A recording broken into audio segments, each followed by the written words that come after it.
All about this weird show called Buffy, and it was in its, I guess it was going into its 5th season, obviously, and I had seen only the show when I had been over to Liza when she did crossover episodes, and I'd seen Angel or whatever, but I didn't really know too much about it.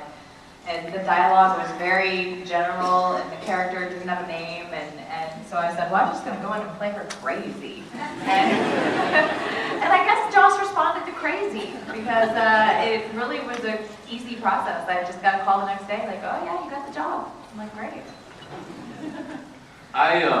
When I moved down to Los Angeles, it was from Seattle, and I moved down because I had a son, and I had to get some work, and the only credit I had was off of Northern Exposure playing a really nerd character, like this, the son of a really amazing preacher who was trying to be a preacher himself but couldn't do it. He just sucked because he was nervous in front of people, So I was getting called in for a lot of nerds, because in Hollywood, whatever you've done before is what you keep doing. And then suddenly I get an audition for this other kind of character, this spy character. I'm like, right on. And apparently they've been looking for somebody for like 3 months and hadn't found anybody they liked, and they were filming in 3 days, and the character was supposed to die after 5 episodes anyway, so they just had to get it done. And I came in with a believable accent, and they were like, done, kill him. I just auditioned for it, and I think Joss wanted someone very sylph-like, very thin and tiny, and I came in and he's like, no, but Marty Noxon was like, yes. And so they called me to come back, and I had actually left town, so I couldn't go back. So they're like, we're going to see more people, and if we don't find somebody, come back on Monday. So I went in on Monday, didn't find anybody, and Marty pushed for me. That's how I got the job. All right. Yeah, I auditioned late in the process of trying to find the master because they couldn't figure out who they wanted, and the casting director told me later that they actually brought me in because she was sure that I was wrong. Because they'll often do that, casting directors apparently. They bring in people that they're sure are wrong, hoping the director will help them understand better what the director wants, because the director will say, no, no, no. But it turned out I was what Joss wanted. We shared a sense of irony, and we realized that it was all supposed to be very funny. That's it. Well, I think you all did a great job, and I enjoy your work. Thank you.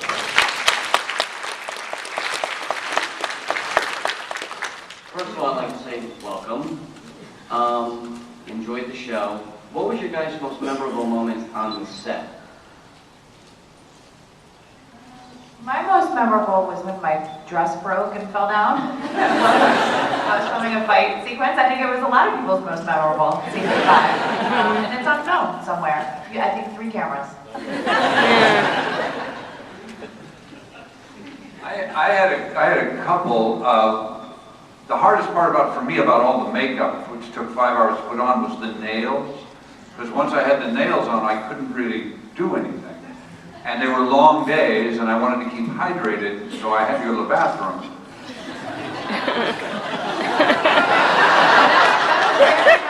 To a PA, right? So I had to go find a volunteer, a PA, or a costume assistant, somebody, and I had some good times. But I can't name any names. Did you ever hurt yourself before you figured out that you needed an assistant? Oh yeah, yeah, but there aren't any scars. He's a bleeder.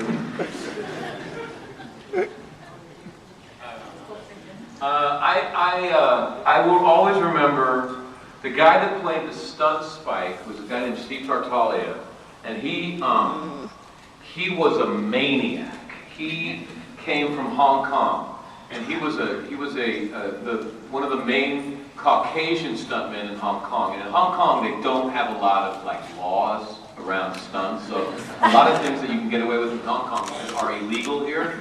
So no matter what they asked of Steve, he was like, piece of cake. That's huge. Right? So I will always remember him. He had to take a 3rd-story fall onto concrete, but just because of the all he had for a pad was a bush about this big, right? And it was on concrete. And at the last minute, because of camera angle, he had to take the fall on the curb. like he had to fall on the curb with only a bush. He had to curb himself. And I just always remember him doing the gag and getting up like, okay, what's next? Like, dead. Yeah. Most memorable moment on set. There were so many. So yeah, no, it was a fun set. There was a lot of awesomeness. I guess for me, just embarrassing myself. I walked into a pole in a musical episode. Yeah, and I thought I got away with it because no one said anything, but I guess somebody was filming it, and yeah, you can watch the episode and I walk right into the pole. It's really embarrassing. Any memorable moments from the... same thing in the musical episode. Did you? It was like a column. And like, Yes, it was the column. yeah, and we're supposed to be going. And I looked and I kind of went, that's good. Because I was like, Josh, like, I like that. Yeah. What about from the movie set? Any memorable moments? Yeah, there are. PG-13. The movie was a lot of night shooting. I mean, the whole thing was pretty much night shooting, so it was a grueling schedule. And about 3/4 of the way through the filming of the movie, our dolly grip got these pins made, like, you know, just like a circle pin that you put on your t-shirt, and it said, Buffy to just say no. And that really upset the director, and she got up and she said, cut the lights. And we were down for like 2 hours, so she was really upset. But we never did make another one, so I guess it came true. But I'll never forget that day. Thank you very much.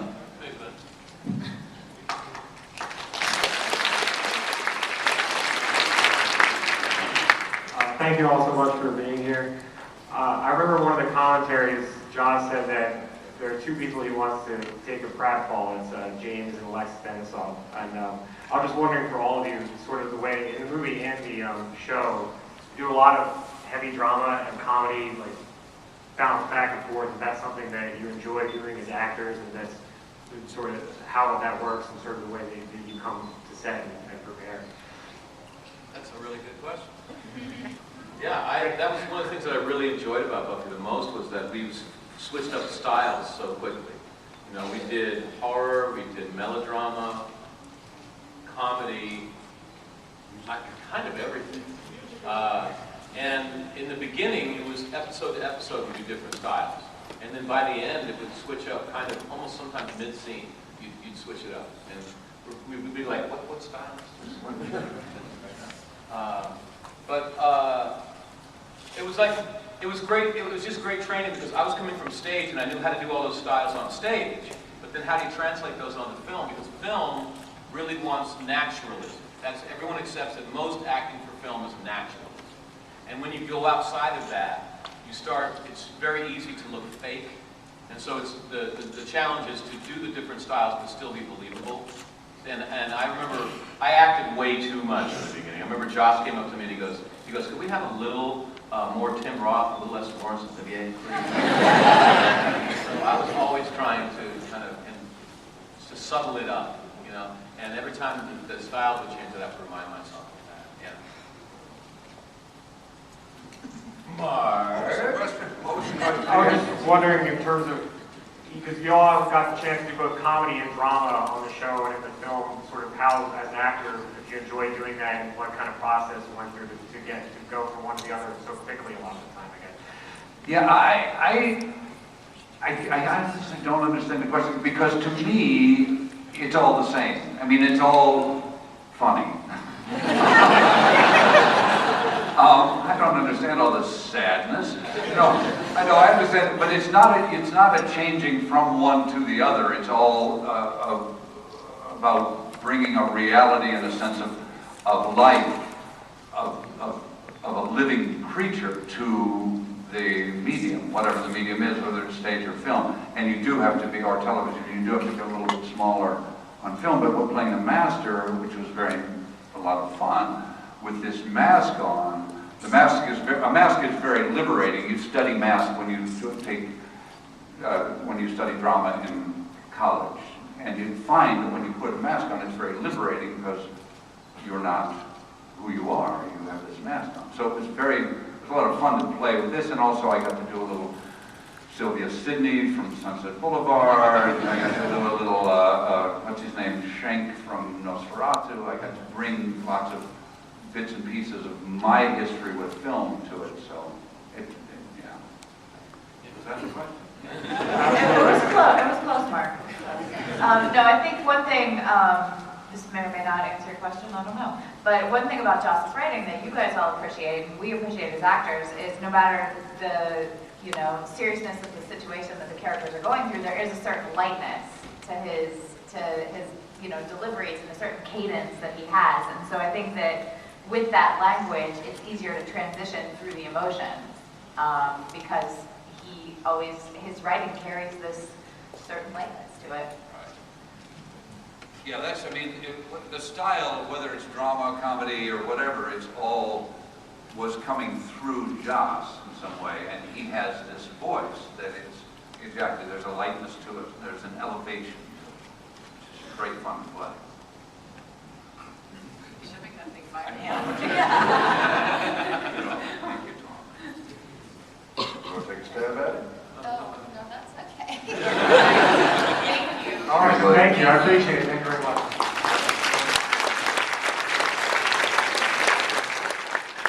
So to the actors from the Buffy TV show, you all ended up dying, at least temporarily. No, I didn't. How did you prepare for that big moment? Well, I was prepared every week because I thought they would kill me off every week. So I was always happy to get a script delivered.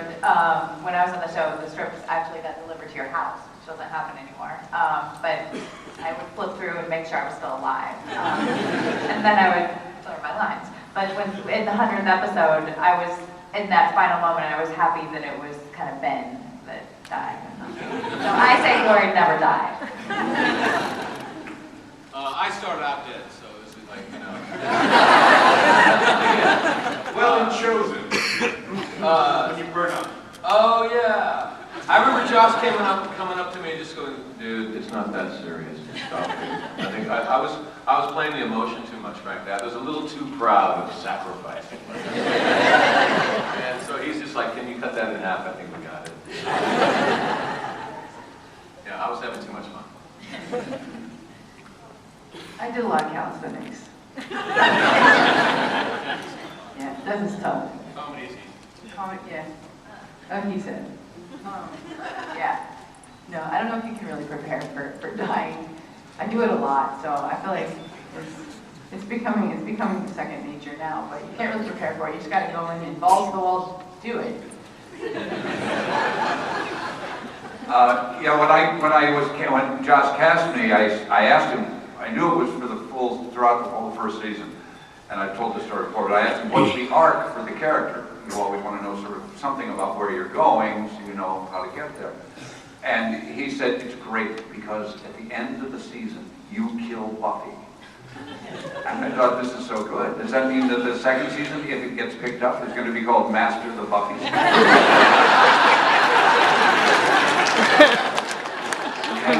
He smiled knowingly, but he didn't tell me that actually they brought the bitch back to life. She killed me.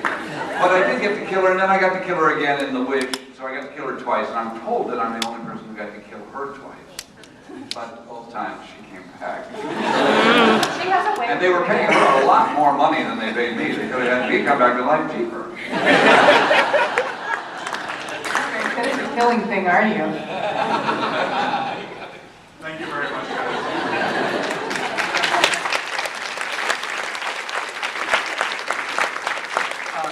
I wanted to make one comment and then a question, but my comment was that, James, one of my favorite moments in the entire series is seeing the American guy faking the British accent, faking the American accent.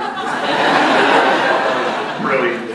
My question is actually for Amber. The entire series, the entire time you're on, you're featured in the opening credits on the day you die. Do you have any thoughts or feelings about that?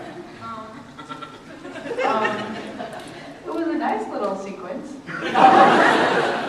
I looked good. My name looked real pretty up there. Yeah, I knew that was going to happen, and I knew it was going to be very gutting. Spoiler alert to a few people. But it was nice to at least for once at least to have it up there. It was nice. Definitely a little rough though. I think. Thank you.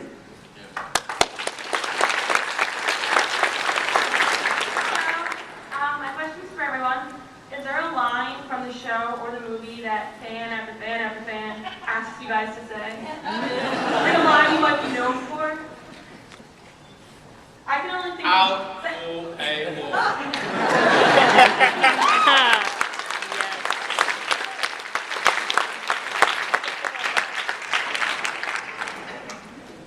my gosh, Gloria had so many great lines. I don't know. I always mix up the Bring It On lines and the Gloria lines. They were both such great, fun writing. So I'll think about that. I'll get back to you. Thank you. Do you guys have any other ones, or? Yeah. Does the word duh mean anything?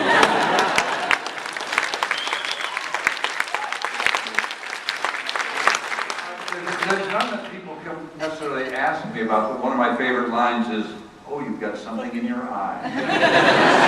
Yeah. Oh, I also like, by the way, I like your dress. Thank you.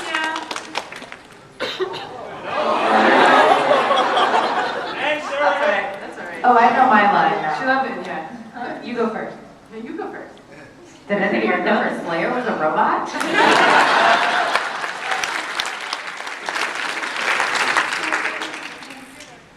I'm under your spell. Aww. Hey, that was a good one. That was pretty. And darling, before you walk off, I just personally want to say that I like your shirt. Now, when you come up to the mic, I want you to say your name, introduce yourself to these amazing stars up here. Okay, hi, I'm Katie. Hey, Katie. Nice to meet all of you. Buffy's been such a big impact on my life. Kristy, I dressed up as you when I was 11 for Halloween, like your version of Buffy. I put little stakes in my pom-poms. It was great. Mark, you had me bawling when I was 6 years old. When you were Buffy, you were so terrified. Good, I did my job. My question is for Amber. You were one of the first featured lesbian relationships on network television.